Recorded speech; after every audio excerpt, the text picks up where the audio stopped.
Bienvenue aux différents participants au programme Mon projet professionnel, mon PIPRO, qui a démarré il y a 6 semaines, en juin. Aujourd'hui, nous sommes à la sixième séance. C'est chaque mardi de 19h30 à 21h. Vous êtes connectés et nous allons continuer notre parcours. Nous avons entamé la première partie du programme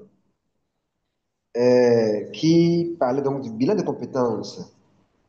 Et le bilan de compétences nous amenait à reprendre en considération notre cursus scolaire, notre vie associative, à redéfinir nos valeurs, nos passions, nos aspirations, à reconnaître nos points forts, nos points faibles, euh, à même considérer nos origines, qui sont nos parents, d'où est-ce qu'ils viennent, quelles sont les pratiques ancestrales, pour voir s'il y a un travail d'écrasage mental, spirituel que nous devons faire, ou s'il y a des capitalisations en termes d'héritage positif.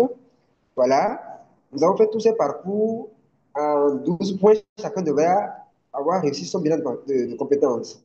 Et pour cette deuxième partie donc, du PEPRO 2025, il s'agira pour chacun de se projeter dans le futur. Quels sont nos rêves, quelles sont nos ambitions professionnelles, horizon 5 ans, horizon 10, 20, 25 ans.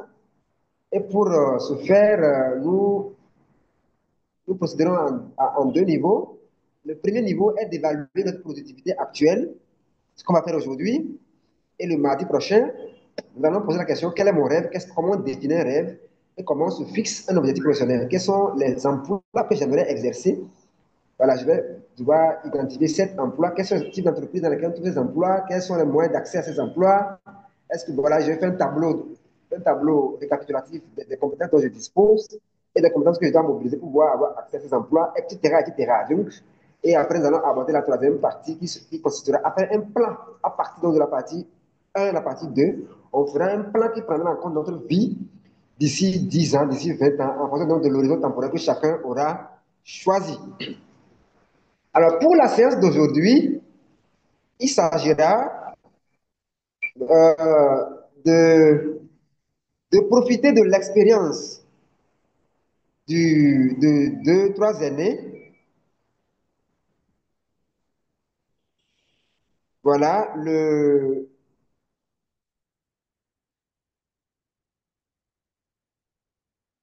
professeur Yahou Tamegnon,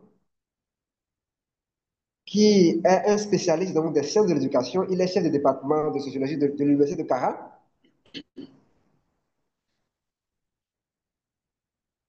Donc, il est en train d'accéder donc, au groupe.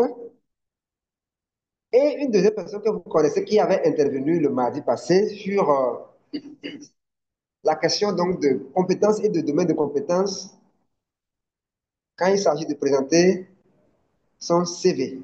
Monsieur Maxime Ouba, donc du Burkina Faso, de l'école aux citoyens actifs. Parce qu'il s'agit de mesurer, il s'agit donc de définir l'employabilité et d'identifier les facteurs clés de l'employabilité. Donc, parmi ces facteurs, on va identifier euh, l'enseignement scolaire ou l'éducation scolaire. Donc, principalement, aujourd'hui, quand on va à l'école, c'est pour trouver du travail à faire, c'est pour s'insérer à la vie professionnelle. Maintenant, la question, c'est est-ce que l'éducation scolaire forge vraiment donc, les élèves à la conscience citoyenne? Est-ce que l'éducation scolaire favorise vraiment l'employabilité? Le professeur Yao a dit que le malheur de nos pays, c'est que l'école n'éduque pas à la citoyenneté responsable, donc à la conscience citoyenne. Par conséquent, nous sommes de gros diplômés imbus de nous-mêmes, à la recherche donc d'intérêts individuels au détriment donc du bien commun. Donc, j'aimerais adresser le professeur. Qu'est-ce qui lui a amené à faire cette déclaration? S'il est prêt, il pourra prendre la parole. Alors, qu'est-ce qui m'a amené à faire cette déclaration? Je pense que c'est des constats. Je disais donc que je suis parti sur des. Je me suis rendu compte que en Afrique, au Togo en particulier, la plupart des problèmes viennent, n'est-ce pas, des intellectuels, ceux que nous appelons des intellectuels, généralement ceux qui ont fait des études, qui ont de gros diplômes et qui font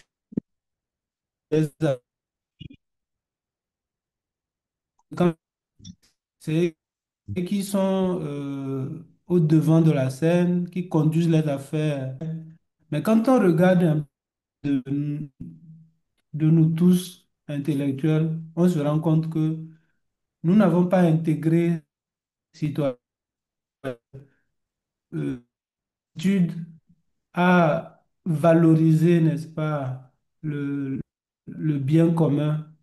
Hein, bien entendu, nos intérêts particuliers, c'est vrai, mais je pense, à mon humble avis, que quelqu'un qui a une conscience citoyenne forte, privilégier, n'est-ce pas, le bien commun, l'intérêt commun que l'intérêt individuel. C'est ça qui fait que dans nos sociétés, il y a les détournements de deniers publics, euh, beaucoup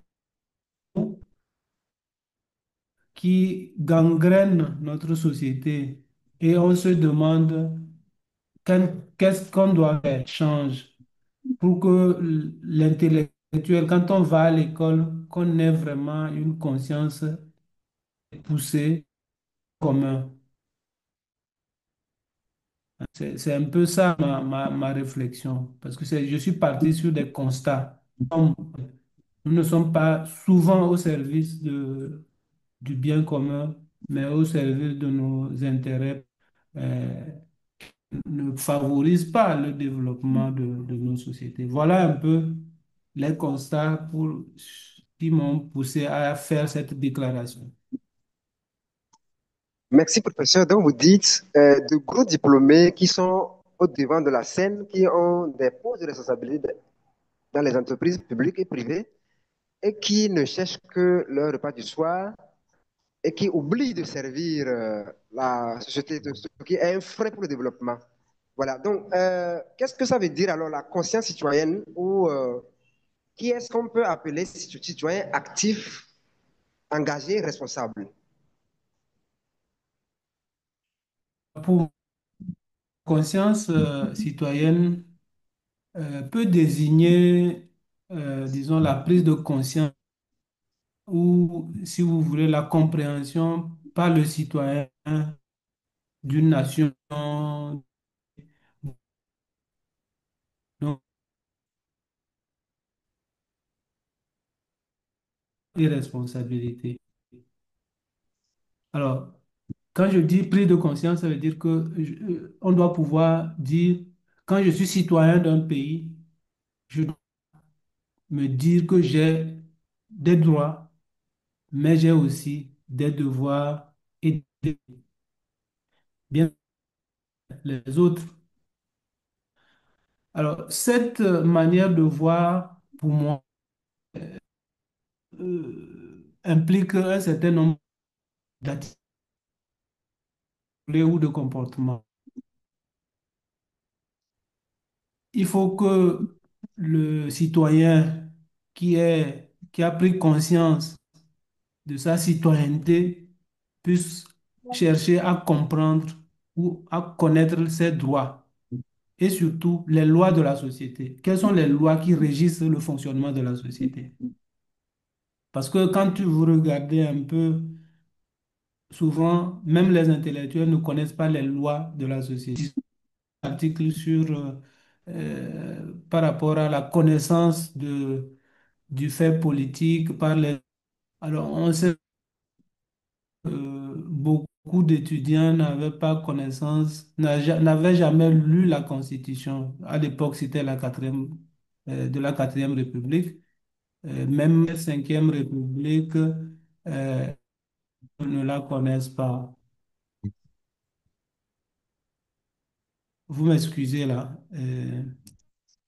Ça, c'est le premier problème. Je disais là, euh, pour une conscience citoyenne, c'est la participation active. Et c'est de ça que vous parlez. C'est-à-dire Normalement, un citoyen doit pouvoir être, disons, engagé dans une action citoyenne, soit aider être dans un groupe ou et pour comprendre un certain nombre de règles, de lois à la société. Et bref, on a, quand on est citoyen, on doit pouvoir faire quelque chose pour que la vie en communauté puisse être relativement paisible. Aussi de la responsabilité. Donc, cette capacité à, à agir et à répondre des conséquences prévisibles de ces actes et de ces actes qu'on pose au quotidien. C'est-à-dire, quand je fais une action, je sais que ça peut avoir des conséquences et que je dois assumer après les conséquences de ces actes-là.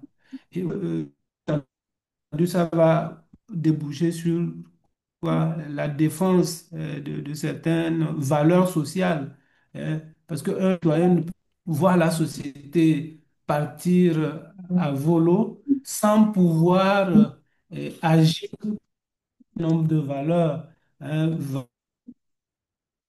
Nous parlons des valeurs démocratiques et tout ça, mais si nous pensons que notre société doit être fonctionnée sur la pratique, il faut donc s'engager à les préserver. Ce que c'est qu'un un citoyen, disons, engagé, euh, c'est ce que je pense. D'accord, merci professeur. Malgré donc les conditions logistiques difficiles, je vous ai obligé à nous servir, vous n'avez pas refusé. Je crois que c'est aussi ça une manière de démontrer votre citoyenneté. Alors donc, nous retenons qu'un citoyen Ouais, actif est quelqu'un qui a pris conscience donc de sa citoyenneté, c'est-à-dire qu'il appartient à une communauté et tout à il fait. n'a pas que des droits dans cette communauté, il a aussi des devoirs et il doit chercher à prendre connaissance donc des lois de la société. Euh, Oui, il doit contribuer pour que la communauté vive bien, soit en paix, et il doit savoir que ces actions ont des conséquences et il doit pouvoir les assumer. Alors, la question que je vais poser, si vous me permettez, donc, à notre expert Maxime, au bas donc, du Burkina, qu'est-ce que cela a avec l'employabilité? Quel est le lien entre la citoyenneté de l'individu parce que vous parlez donc de comportements sociaux, communautaires, bon, mais nous on parle donc de la recherche d'emploi, on parle donc de compétences au poste. Quel lien cela a, pourquoi c'est nécessaire pour chacun donc d'être un citoyen critique, un citoyen engagé, responsable? Quel impact cela peut avoir sur son employabilité? Bonjour à tous. Merci encore pour l'opportunité que vous me donnez. Est-ce que vous m'entendez très bien? 100%. Merci beaucoup, coach. Oui, ici, le lien que l'on peut avoir, voilà, ou qu'on peut établir, que l'on puisse établir entre la citoyenneté et l'employabilité, pour moi, c'est lorsque, parce que l'employabilité, c'est, par exemple, je m'intéresse plus aux jeunes, lorsque le jeune va essayer de s'en sortir, se vendre et avoir une carrière professionnelle. Maintenant, le lien avec la citoyenneté, c'est lorsqu'il sera capable de mettre en avant sa contribution au bien-être de ses concitoyens avant son épanouissement égocentrique ou encore avant le fait qu'il va pouvoir accumuler des richesses grâce à son travail. Donc, c'est sa capacité à penser d'abord à la communauté avant de penser à lui-même. Et c'est là où je peux établir un lien entre l'employabilité et la citoyenneté. Et j'aime bien ce passage de la Bible qui m'a beaucoup touché, lorsqu'on dit que celui qui ne travaille pas, qu'il cherche de quoi faire de ses mains afin de pouvoir aux besoins de ceux-là qui sont dans le besoin. Donc, la question de l'employabilité, c'est quoi? C'est lorsque notre motivation dans notre quête de travail nous pousse à satisfaire d'abord les besoins des autres, satisfaire les besoins de la communauté avant de penser à nos besoins égoïstes. Donc, voici le lien que je peux établir entre l'employabilité et la citoyenneté. Merci, cher frère Maxime. Euh, je vais me devoir donc de poser une question complémentaire. Et OK? le lien est clair entre l'employabilité et la citoyenneté. Maintenant, la question est comment avons-nous pu perdre euh, cette compréhension fondamentale, profonde du fait que nous sommes nés, nous sommes créés pour servir la société, la communauté, que nous-mêmes. Parce que aujourd'hui, tout le monde court juste après son repas du soir. Comment avons-nous pu oublier ou perdre ce lien, cette compréhension profonde-là de notre rôle social? Et OK. à qui est due la faute? Est-ce que c'est au système scolaire qui nous a formatés ou c'est une insuffisance donc de l'encadrement familial ou c'est la communauté même qui nous a promus dans cet individualisme, dans cet égocentrisme qui nous empêche de la servir et par là donc de trouver notre compte aussi. OK. Vous savez, aujourd'hui, lorsque des jeunes cherchent du travail, ils se demandent qu'est-ce que je vais gagner. Ils ne cherchent pas à savoir en quoi mon travail va me permettre d'être un meilleur, en quoi mon travail va me permettre d'être plus utile à ma famille. Ce ne sont pas ces questions-là que les gens se posent. Alors que l'homme, qui est une créature de Dieu, devrait d'abord se demander qu'est-ce que mon travail peut m'aider, en quoi mon travail va contribuer à me rendre plus utile à cette terre sur laquelle je suis. Donc, une fois que nous avons perdu de vue ce questionnement de base-là, nous n'allons que nous allons être simplement influencés par les tendances. Et ces tendances, c'est quoi? C'est que nos sociétés, en se modernisant, que ce soit l'urbanisation ou encore le fait même que lorsqu'un jeune, certains vont commencer à travailler et qu'ils seront appelés à être éloignés de leur famille, ça va les pousser à quitter le noyau familial. La nucléarisation de la famille aussi fait que beaucoup d'entre nous, nous pensons plus à nous en sortir, homme et en tant qu'époux, avec son épouse et ses enfants, plutôt que de penser à la grande famille. Je crois que nous nous sommes laissés beaucoup influencer par l'occidentalisation, avec cette perception de la vie là qui fait que celui qui étudie, à un moment donné, il doit quitter sa famille, aller se construire. Et malheureusement, lorsqu'on quitte et qu'on part se construire, on a tendance à se construire seul et non d'être utile à ceux qu'on a quittés. Donc, on s'est laissé facilement influencer. Nous sommes tous rentrés dans ce moule-là et ce moule nous a simplement dénaturés et nous n'avons plus cette africanité-là qui est de vivre d'abord pour la communauté avant de vivre pour soi. La responsabilité, elle est partagée. Elle est partagée parce que nous n'étions pas obligés de nous laisser formater de la sorte, mais aussi se demander est-ce que nous avons les moyens de nous opposer à ce formatage-là. C'est là la grande question. Et plus nous sommes nombreux à nous poser cette question-là, certainement que la tendance va être changée. Le lien intrinsèque entre responsabilité du citoyen et son employabilité, avant de répondre à votre question, il me semble important de préciser peut-être aux jeunes qui sont avec nous que, vous voyez, quand vous avez cette conscience citoyenne assez forte, quand vous avez travaillé dans les associations, quand vous travaillez, vous êtes engagé déjà dans la vie de la communauté, vous devez acquérir un certain nombre de valeurs, de savoir-faire et de savoir-être. Et ce sont ces savoir-être qui vont vous préparer et vous donner les chances de trouver rapidement un emploi. Je prends un exemple, le fait de travailler en équipe. Vous savez, dans le système scolaire, tel qu'il fonctionne aujourd'hui, on n'a pas cette capacité de mettre les élèves ensemble sur des projets. Je vais revenir après sur la question, pour travailler ensemble. De sorte qu'ils n'ont pas appris à travailler ensemble. Alors que quand ils seront en entreprise, c'est la chose qu'on fait le mieux, c'est de travailler ensemble. La capacité à travailler en équipe. Je peux parler aussi peut-être de l'adaptabilité.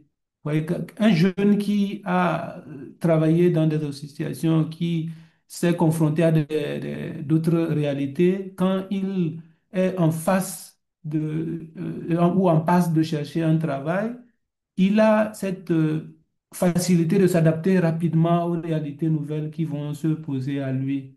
Et donc tout ça, c'est véritablement une préparation à l'employabilité. Disons, si vous voulez, il se donne les chances de trouver un emploi. Et ça, il faut que les gens le comprennent. Il ne faut pas qu'ils pensent que, bon, OK, je vais à l'école, j'apprends des connaissances, des savoirs, et c'est bon. Parce qu'il y a d'autres, des capacités ou des compétences ou des valeurs qu'on doit développer et qui vont nous aider plus tard à être véritablement des personnes aptes à euh, travailler dans la société, être au service de la société. Alors, professeur, si vous êtes là, est-ce que c'est possible de nous dire qui ont conçu les programmes scolaires?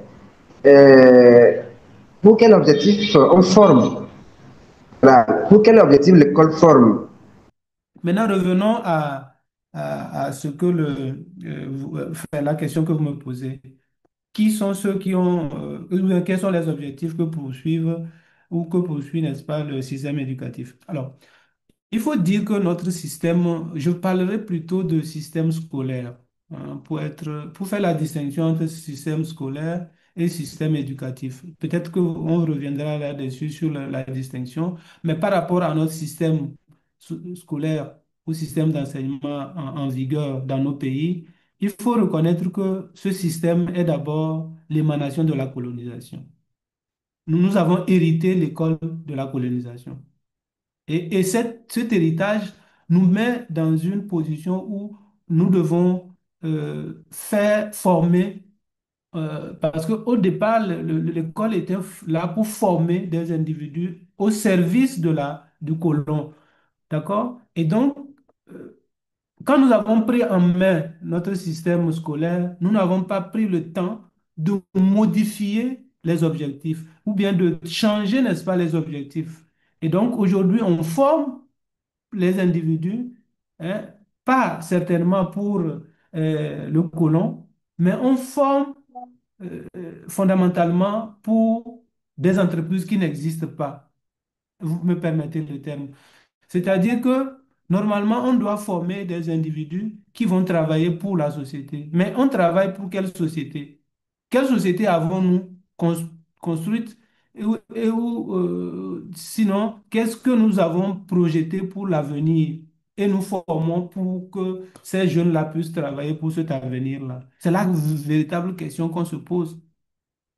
Donc, normalement, on définit ce qu'on doit enseigner à l'école en fonction de l'avenir qu'on souhaite. Quel avenir souhaitons-nous pour nos jeunes ou pour la société que nous voulons?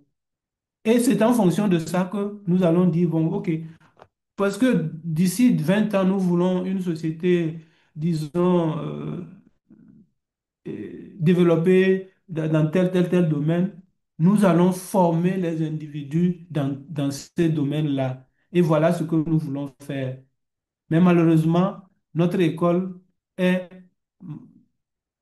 disons, dans la logique de la colonisation toujours, et puis on ne s'est pas encore départi de ces objectifs un peu coloniaux, si vous me permettez le terme. Mais c'est vrai qu'on a essayé de faire des réformes, mais ces réformes ne tiennent pas toujours compte des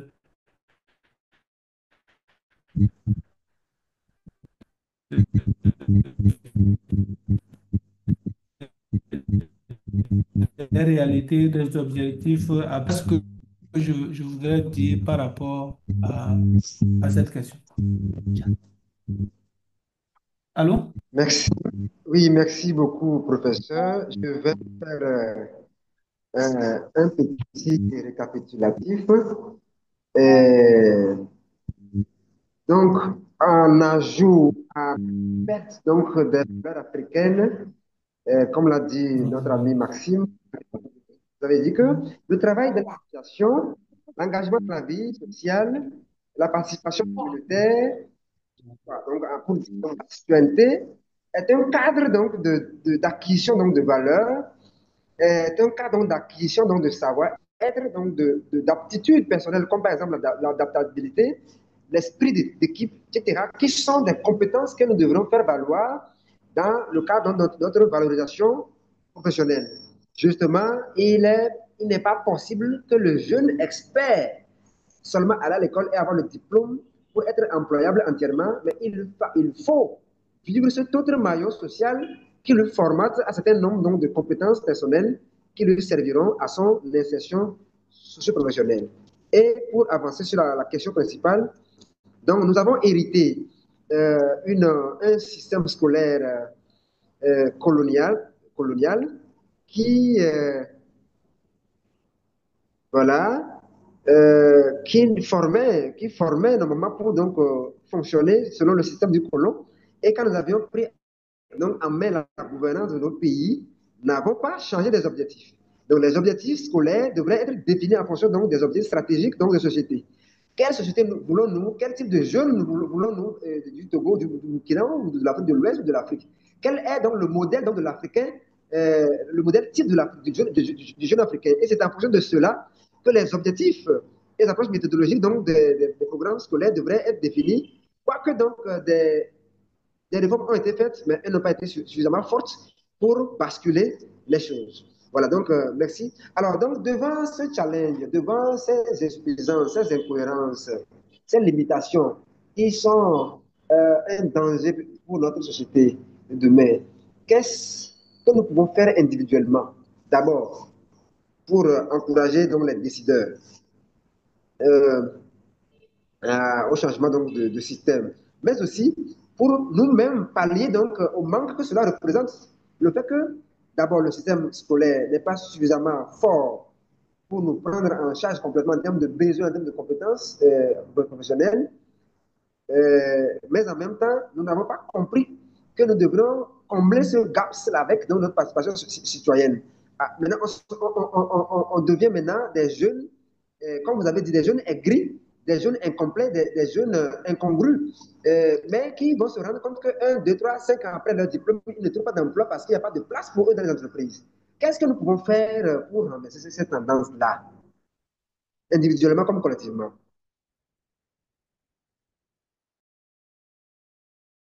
Donc, vous aurez la parole, Maxime aura la parole, le professeur Yahou aura la parole aussi. OK. Euh, Merci beaucoup, cher ami. Peut-être que le professeur va commencer. non, non, allez-y, cher ami. D'accord, très bien. J'aimerais déjà remercier le professeur et lui dire que je suis vraiment conquis par sa logique d'analyse. Je suis en train de prendre en même temps des notes. Et j'aimerais aussi ajouter autre chose. Le professeur disait tout à l'heure, il s'excusait même du fait qu'il était à la maison et que les enfants dérangeaient. Je dis, ne vous excusez pas parce que nous devons aussi nous inspirer de ça.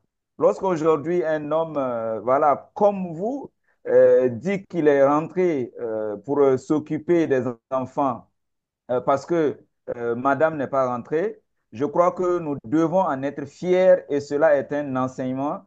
euh, et j'espère que vos étudiants apprennent de vous aussi sur ce sujet. Je ne voudrais pas oublier de le mentionner. Merci vraiment pour cet exemple-là que vous nous donnez. Parce que de plus en plus, nous avons aussi ce problème qui mine notre société du fait que le trop emploi fait que certains hommes, voilà, se dérobent de cette responsabilité de père-là et nous avons de plus en plus de problèmes avec certains jeunes. Merci beaucoup, professeur. Donc, pour revenir à la question, j'aimerais simplement dire que lorsqu'aujourd'hui, on parle de ce que nous devons faire, j'ai envie de te dire, monsieur, mon cher ami Adamas, que nous devons faire ce que tu es en train de faire actuellement. Et nous devons le faire avec beaucoup d'audace. avec beaucoup d'audace, parce que pour moi, si une seule personne sort de ce meeting avec la conviction de voir les choses autrement, je crois qu'on aurait gagné un citoyen responsable supplémentaire. Parce que c'est de là où nous avons besoin. Pourquoi je parle aussi d'audace? D'audace parce que de plus en plus, nous avons des héros solitaires qui imaginent des choses comme ce que tu es en train de faire, mais qui n'osent pas fédérer avec d'autres personnes ou encore le proposer, notamment dans les universités, pour partager avec nos étudiants.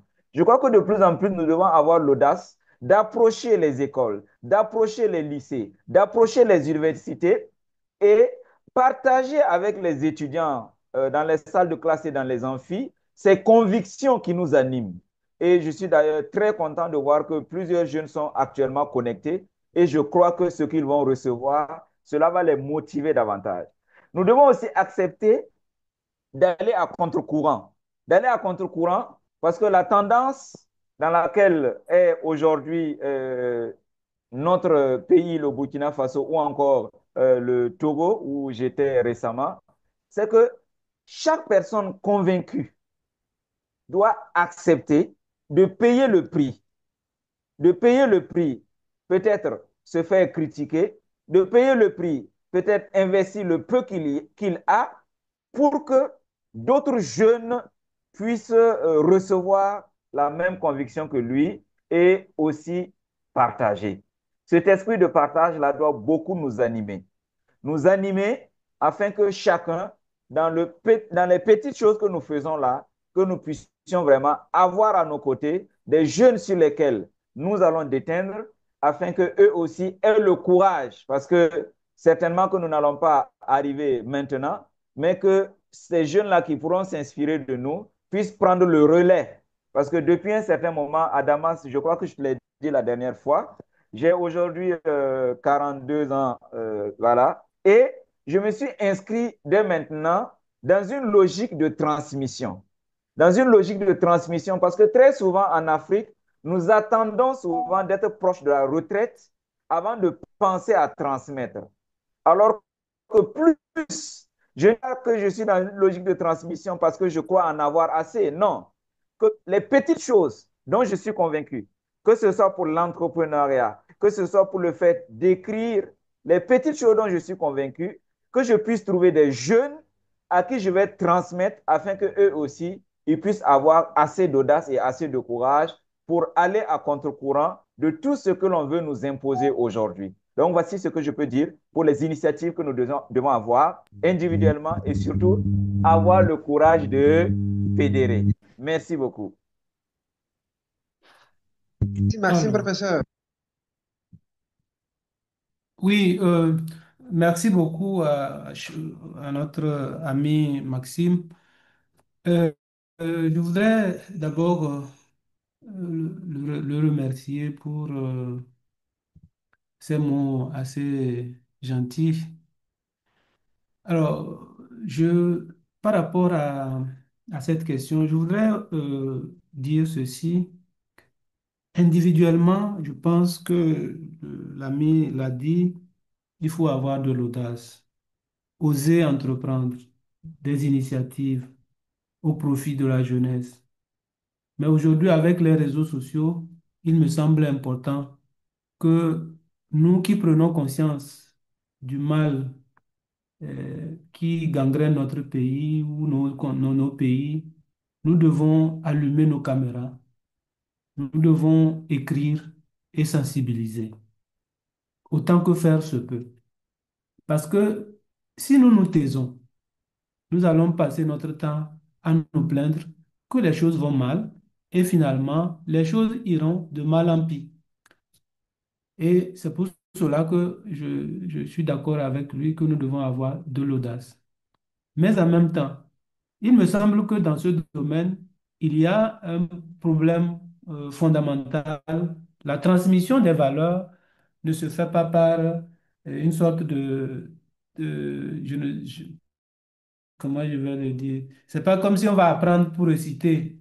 Nous sommes d'accord. C'est par comment l'appelle-t-on? Par exemple, par l'exemple. Il faut que les jeunes aient dans leur entourage des gens qui vivent ces valeurs, qui vivent des valeurs. Donc, ils doivent trouver des personnes assez responsables dans leur alentour. Parce que l'une des difficultés de la transmission des valeurs, c'est le manque des valeurs. Parce que les jeunes doivent pouvoir regarder autour d'eux et pouvoir dire, oui, moi aussi, je veux vivre comme celui-ci. Parce que c'est ça véritablement qui va aider, hein, à poursuivre, hein, la transmission des valeurs. Maintenant, du point de vue collectif, il me semble important que la famille d'abord joue son rôle. Parce que je vais revenir maintenant sur la distinction que je fais entre système scolaire et système éducatif. Le système scolaire est fondamentalement celui qui va former les individus dans un système formel que nous appelons école, du primaire jusqu'à l'université. Alors que le système éducatif, et souvent on ne le dit pas assez, c'est l'ensemble des institutions ou instances de socialisation qui permettent à l'individu de s'harmoniser avec les valeurs de la société. Alors, quand je dis valeurs de la société, parce que chaque société a ses valeurs et normalement, toutes les instances de socialisation qui travaillent en harmonie dans une pouvoir éduquer les individus à ces valeurs-là. Je prends la famille, qui est la première instance de socialisation, parce que les parents doivent pouvoir inculquer le sens du bien commun déjà en famille, faire en sorte que les enfants aient conscience qu'ils ne peuvent pas vivre sans leurs frères et faire participer déjà les enfants à la gestion familiale, à la gestion de la cellule familiale, donc à l'économie familiale. Ça, c'est très important parce que le premier apprentissage de la citoyenneté va commencer d'abord en famille. Ensuite, quand il va à l'école, il faut qu'on lui apprenne que, bien entendu, il aura besoin des autres dans tout ce qu'il va entreprendre à l'école. Et quand il a fait a commis des erreurs, il puisse assumer donc l'apprentissage de la responsabilité. Et qu'il puisse se dire, il y a des règles que je dois respecter à l'école et je dois les respecter. Si je ne les respecte, voilà les sanctions qui en découlent. Ça, c'est l'école. Je prends maintenant les masses médias, qui sont aujourd'hui une source inépuisable et qui influencent beaucoup l'agir et le comportement de nos enfants. Parce que on doit pouvoir avoir cette cohérence interne là entre les institutions. Il faut que l'État, du moins du point de vue collectif, puisse regarder un certain nombre de contenus qui sont enseignés ou bien qui passent par les masses médias.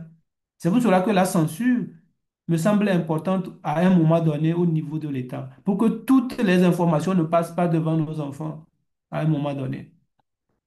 Bien entendu, ça va avoir une répercussion sur les pères, hein, qui est disons, un lieu aussi de socialisation qui va marquer aussi la jeunesse, surtout quand on est dans l'adolescence où les enfants vont apprendre de leurs camarades et tout ça à l'école et tout ça. Quand vous avez votre enfant, vous lui avez donné les valeurs, il va à l'école et rencontre quelqu'un qui a eu d'autres valeurs. Si on ne fait pas attention, on n'aura pas de cohérence interne dans la transmission des valeurs citoyennes.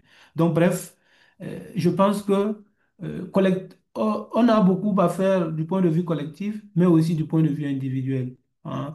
Et beaucoup de choses peuvent être entreprises, notamment au niveau des associations, pour aider les jeunes à prendre des responsabilités, hein, en allant planter des arbres, en allant, c'est pas, à la gestion de l'hôpital, à l'entretien d'un hôpital, je ne sais pas quoi. Donc, des actions concrètes pour amener les gens à comprendre que nous tous, nous pouvons participer au bien-être des uns et des autres dans le reste.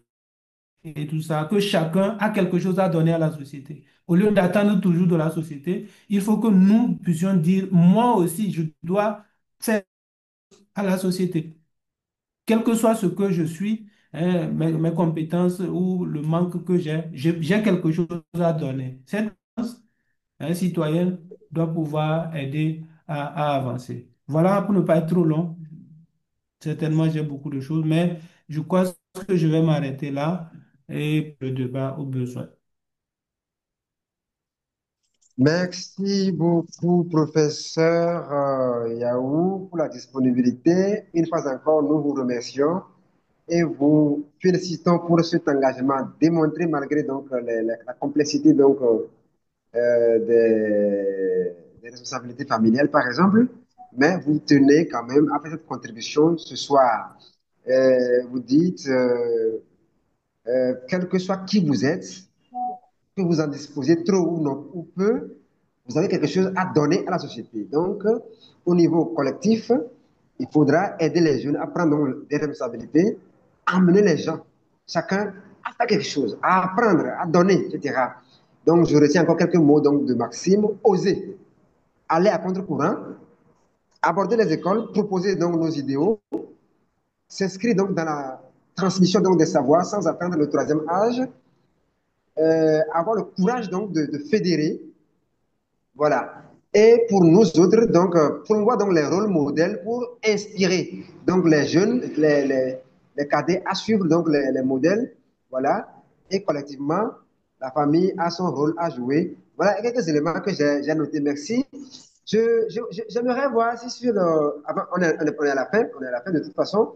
Si monsieur Toffa est en ligne, j'aimerais qu'il nous place quelques mots en tant que formateur en entreprise et recruteur et aussi directeur d'un institut supérieur. S'il pourrait nous dire quelque chose de cette expérience pour nous encourager, nous qui sommes ici, à faire quelque chose de plus, quelque chose de mieux en termes citoyens, en termes coopératifs ou communautaires, qui ait une inflexion sur notre employabilité ou notre insertion socio-professionnelle. Nous avons la possibilité. Alors, Madame Rita, est-ce que vous pourrez parler? Vous avez dirigé, vous avez travaillé dans une organisation internationale pendant quand même des décennies. Qu'est-ce que votre expérience peut inspirer aujourd'hui les jeunes à faire dès leur âge de maintenant par rapport à leur futur professionnel de demain? Bonsoir à tous. Merci, coach, pour cette opportunité que vous me donnez. Je voudrais tout d'abord remercier tous les intervenants et surtout vous remercier, vous, pour la richesse des ressources que vous nous apportez, hein. Évidemment, on n'arrête jamais d'apprendre et j'en apprends beaucoup encore ce soir. Et il y a un des orateurs qui a dit que il faut pas attendre le troisième âge pour partager ses expériences ou bien pour transmettre. Effectivement, pour mon cas, par exemple, la question que vous posez, il y a 7 ans de cela que j'ai senti le besoin de donner. Ça m'est venu comme ça, je ne sais pas pourquoi, de partager le peu que j'avais. Et j'avais initié un groupe. C'était une plateforme WhatsApp qui s'appelle QC4D, Queen's Cycle for Development. L'anglais sonne mieux que le français, c'est pour ça que je l'ai appelé QC4D. Et cette plateforme-là rassemblait des jeunes filles étudiantes ou professionnelles. Comment est-ce que je les regroupais? Lorsque je vais à une activité de partage d'expérience et qu'il y en a qui sont intéressés par mon parcours, je leur propose l'accompagnement. Et donc, cela m'a amené à créer cette plateforme WhatsApp-là et à renforcer les capacités de ces jeunes filles extrascolaires ou scolaires, professionnelles et tout, en leadership professionnel et leadership transformationnel. Au début, ce qui était peut-être, je dirais, une question plus ou moins émotionnelle ou sentimentale de mère est devenue technique et professionnelle. C'est-à-dire, je suis rentrée dans le mentorat et j'ai commencé à accompagner ces jeunes filles-là. Donc aujourd'hui, de Lomé jusqu'à Saint-Cassé, j'ai des jeunes filles que je coach et on fait souvent des formations en ligne.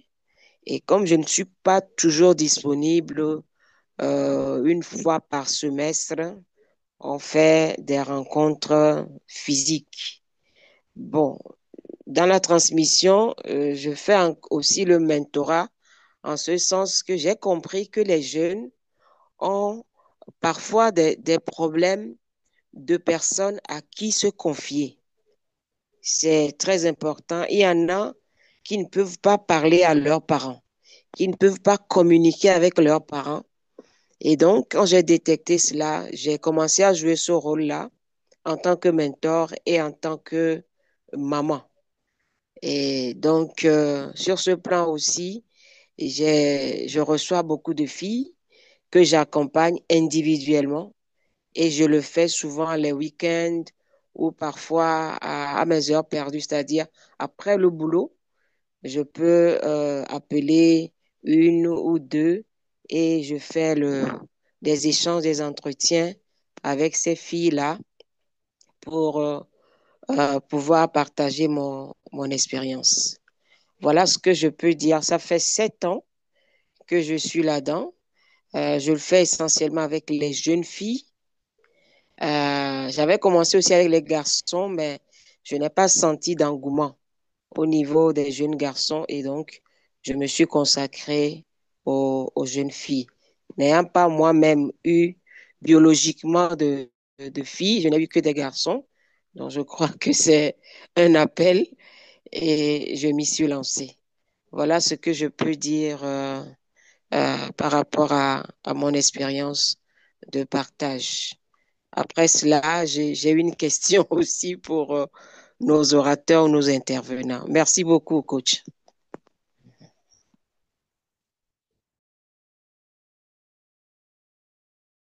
Merci beaucoup, Madame Rita, pour ce partage d'expérience.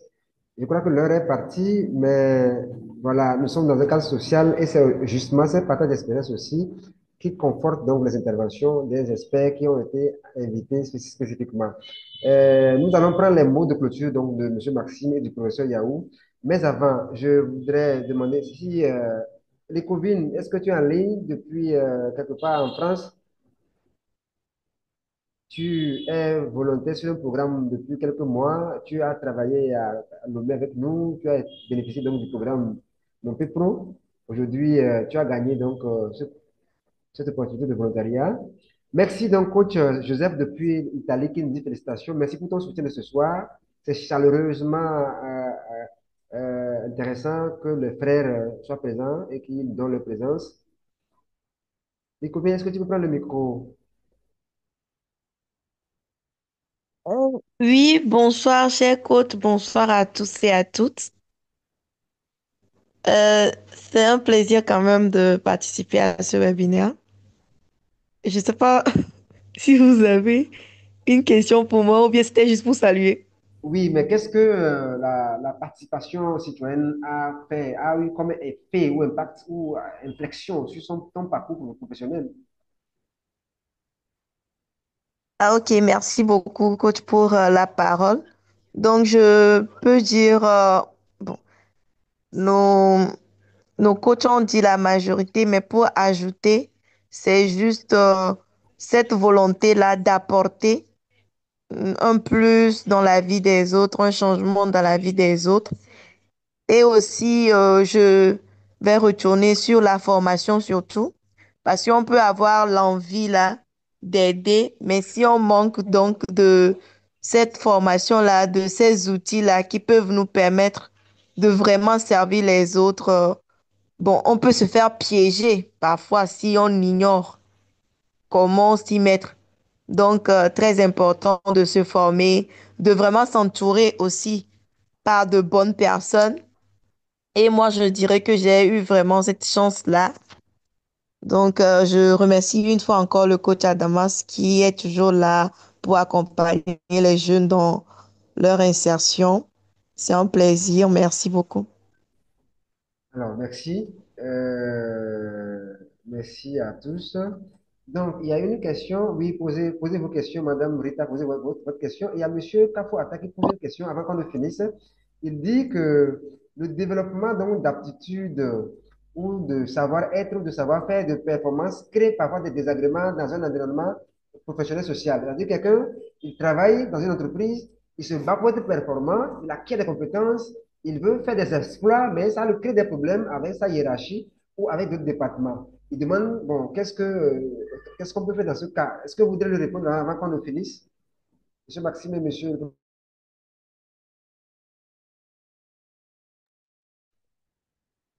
Euh, oui, je pense à mon humble avis que notre société est en train de se métamorphoser. Vous savez, les valeurs que nous pouvons avoir liées, n'est-ce pas, à notre formation de base ou à des formations complémentaires. Quand vous allez en entreprise, c'est pas sûr que ceux qui sont en entreprise aient déjà ces compétences-là et parfois vos initiatives peuvent déranger. Mais ça ne veut pas dire qu'il faut s'arrêter ou dire, bon, ok, je ne vais plus me former. Non.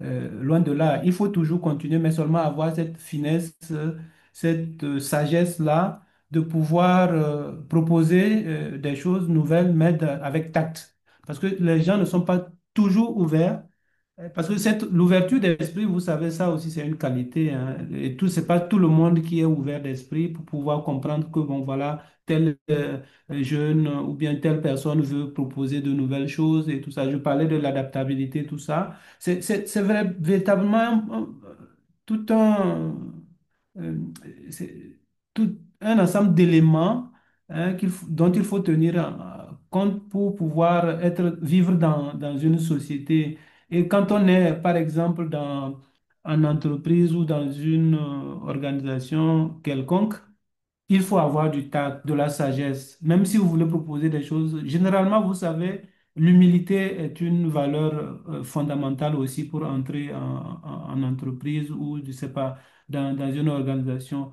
Euh, Généralement, quand vous sortez de l'université ou d'une formation, des autres études ou je ne sais pas quoi, on a tendance à croire qu'on connaît tout et donc parfois on s'y prend mal et on peut frustrer les gens. Donc ce que je veux dire, c'est de dire, soyons, on peut agir avec tout ce que nous avons comme bagage, savoir-faire, mais il faut le faire avec beaucoup de sagesse et beaucoup de tact.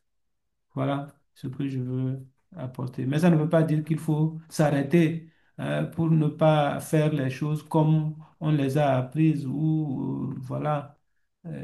Merci. Peut-être Merci. le collègue ami va compléter. Merci. Oui. Merci, professeur. En attendant que Maxime ne parle, Madame Rita, vous posez votre question. Monsieur Kanye, posez votre question aussi. Ok, merci coach. Euh, je voulais demander, lorsque vous avez ou bien vous prenez l'engagement de transmettre, d'être utile aux autres et que ceux que vous avez en face de vous ne sont pas dans la même dynamique que vous, qu'est-ce que vous pourrez faire?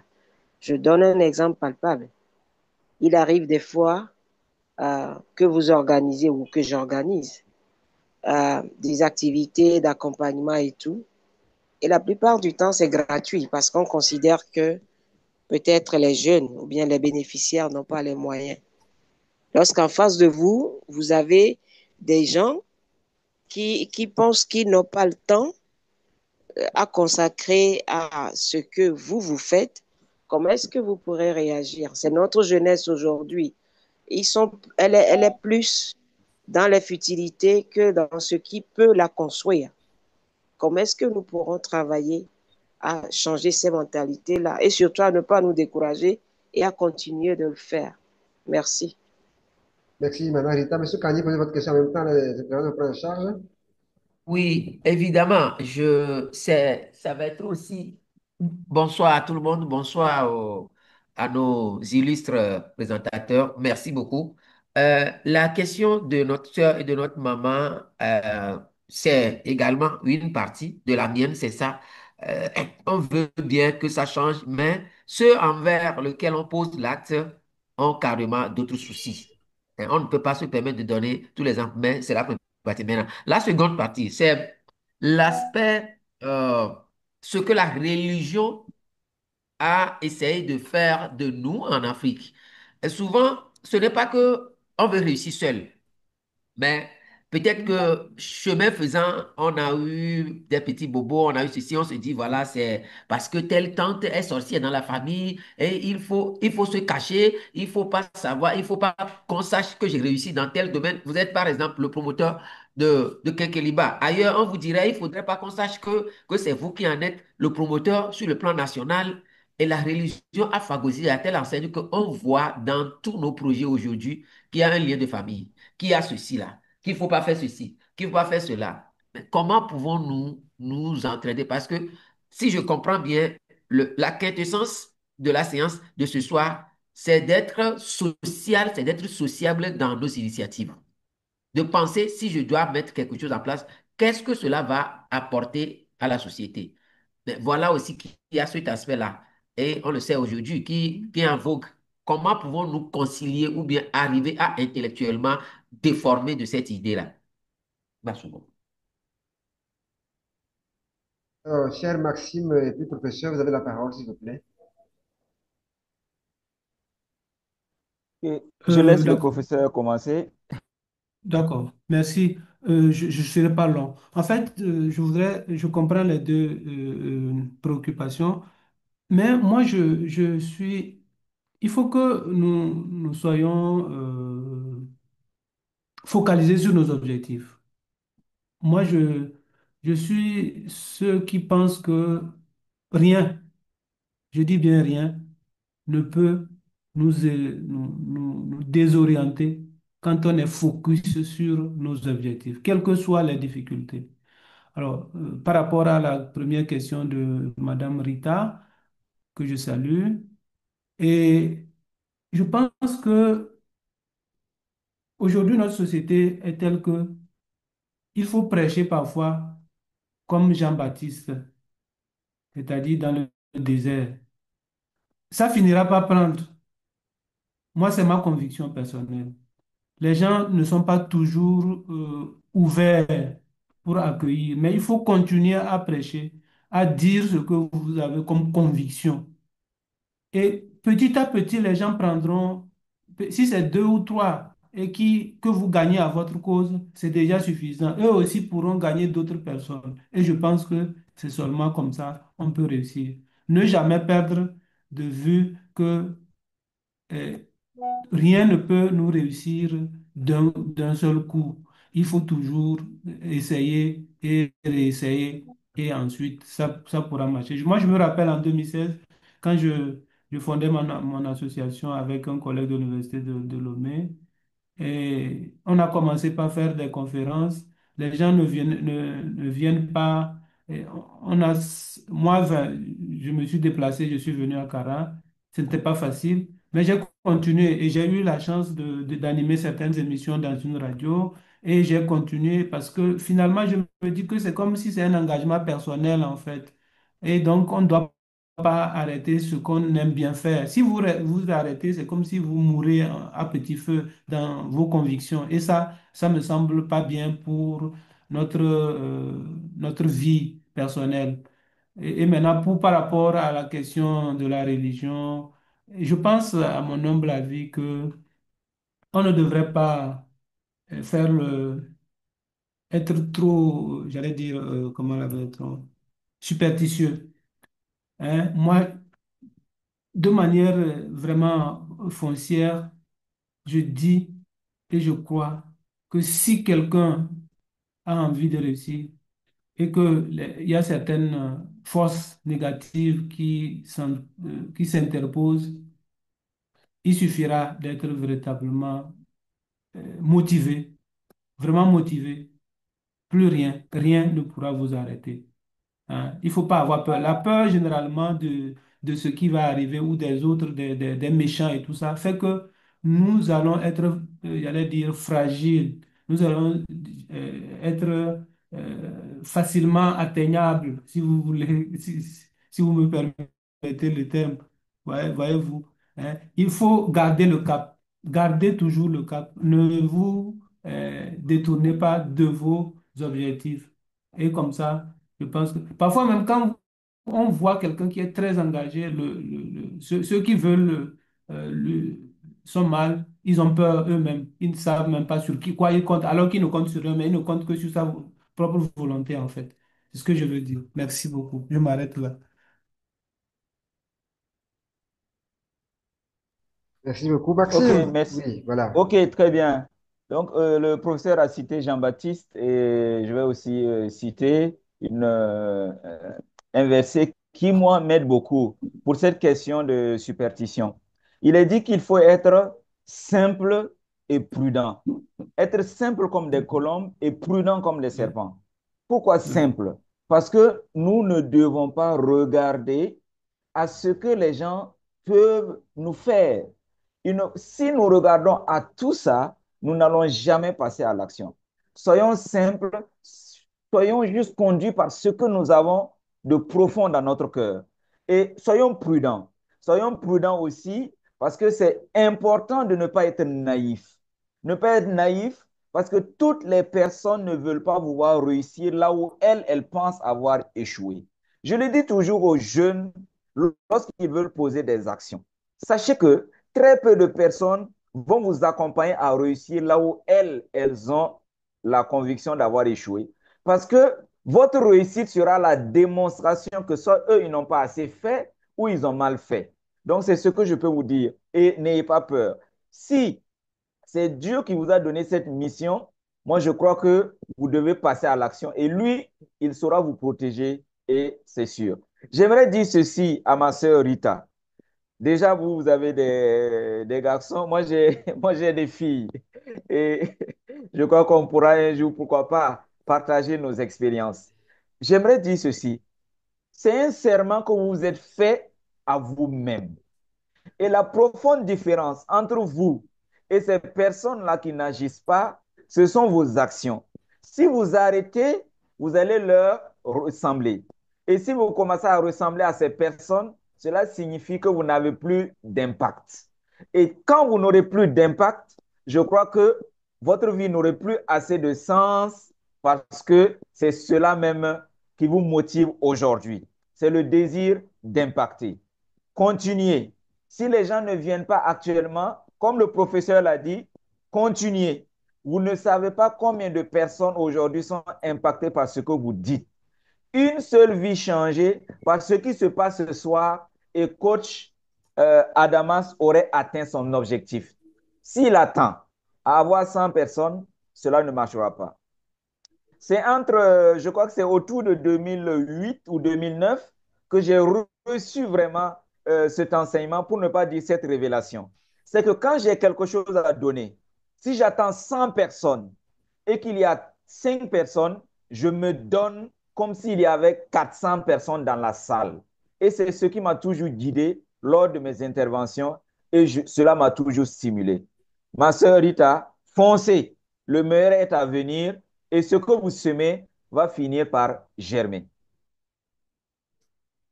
Merci, merci. Nous sommes tous touchés par vos réponses. Merci, coach Joseph.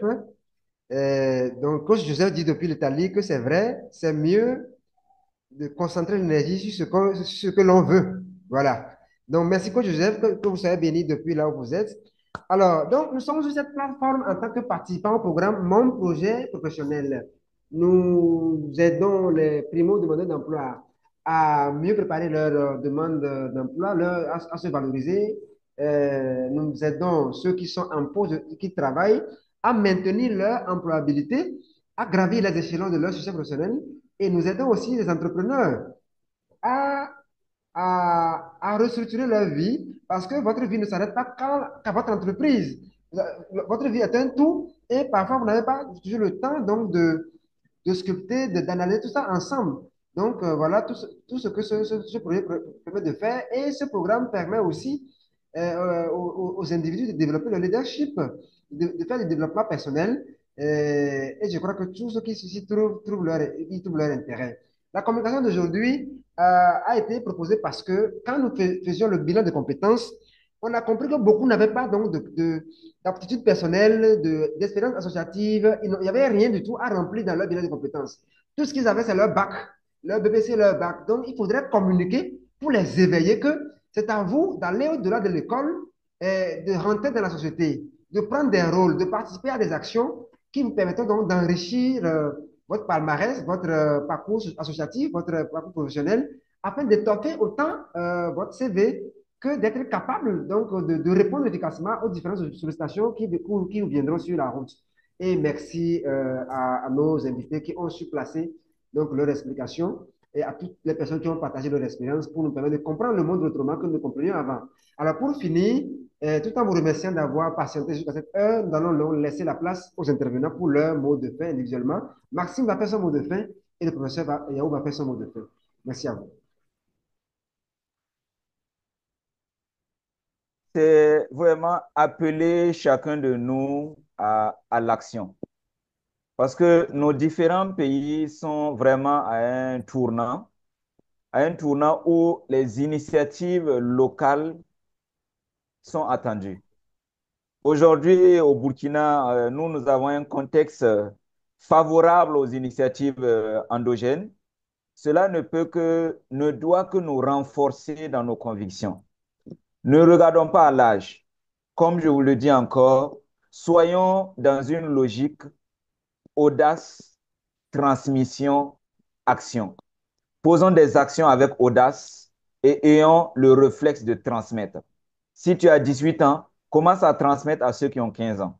Si tu as plus de 40 ans comme moi, commence à transmettre à ceux qui ont moins de 40 ans. Et je suis certain que nous allons changer les choses par la grâce de Dieu. Merci encore de nous avoir associés à cette initiative. Le Burkina Faso tout entier vous salue. Merci Maxime, professeur. D'accord, merci, merci coach Adamas pour l'initiative et pour nous avoir fait confiance. Je voudrais terminer en demandant aux jeunes qui nous écoutent et à tous ceux qui nous écoutent de ne pas se laisser embrigader par la peur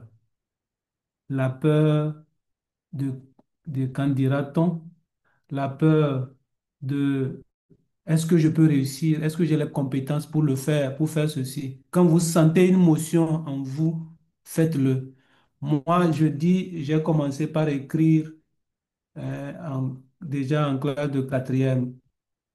J'ai commencé par le faire parce que je sentais que j'avais ce potentiel.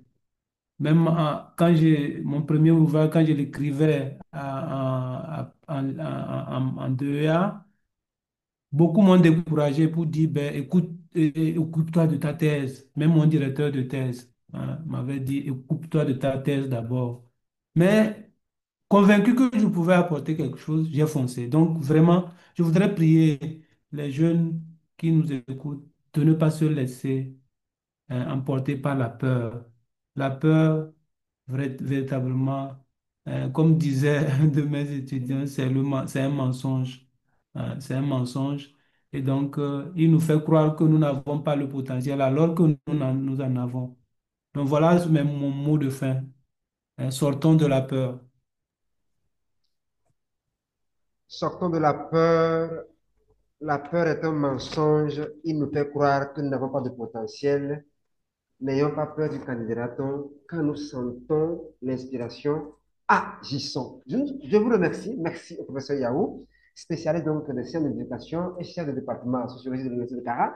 Merci, expert sociologue, expert de l'entrepreneuriat, conférencier, auteur de plus de 7 livres, africain d'origine burkinabé, Maxime Ouba. Merci pour ta contribution. Madame Rita, Monsieur Kanye, Monsieur Tofa, Monsieur notre coach international Mawena, et tous les frères qui ont été avec nous. Merci à vous, chers participants. On va se retrouver sur la plateforme WhatsApp pour continuer.